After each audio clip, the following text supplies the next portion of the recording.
Welcome back to CVTV Broadcasting. My name is Pauline. And my name is Daniel Hizon. Today is Thursday, November 10th. Now let's get started with our first news story.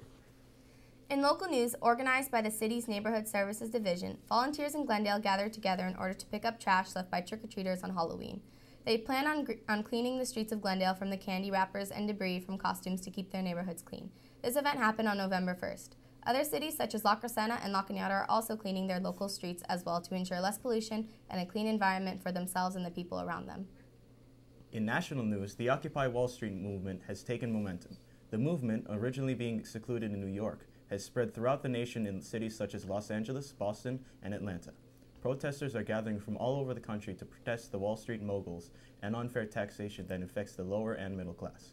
They call themselves the 99% and are still motivated as ever to fulfill their goals in reforming the broken economy and corrupt legal system in the United States.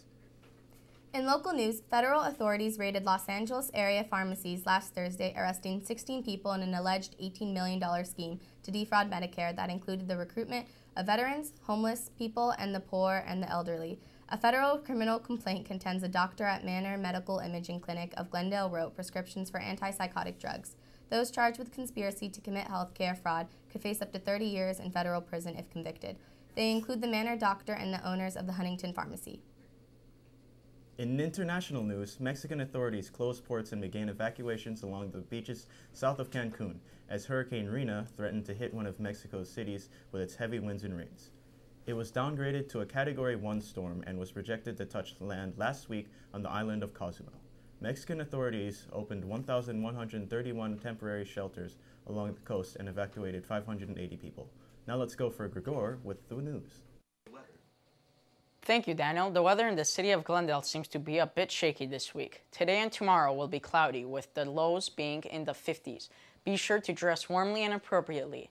On Saturday, expect showers throughout the day, but by Monday, the cloudy breeze will return. Brace yourselves, Glendale. The cold weather is coming. Back to you, Daniel, for the sports. Thanks, Grigor. Officials from the NBA and Players Association met last Wednesday. Talks broke down October 20 after players said owners insisted that they agree on a 50-50 split of revenues. Before they would further discuss the salary cap system, the newspaper reported Tuesday night that the decision was on hold pending. Wednesday's talks, Stern, the NBA commissioner, said that without a deal last week, games could be lost right through Christmas. They made some progress on minor issues, but continued to be stuck on the two main ones. And finally, in entertainment news, Kim Kardashian filed for divorce from her husband of 72 days, professional basketball player Kris Humphries. According to court documents from LA Superior Court, after careful consideration, I've decided to end my marriage, said Kardashian in her statement. Kardashian mentioned that it was a hard decision and she hopes to remain as a good friend of Humphries. Well, that's all from us here at CVTV Broadcasting. Thanks for tuning in and watching. And have a wonderful week.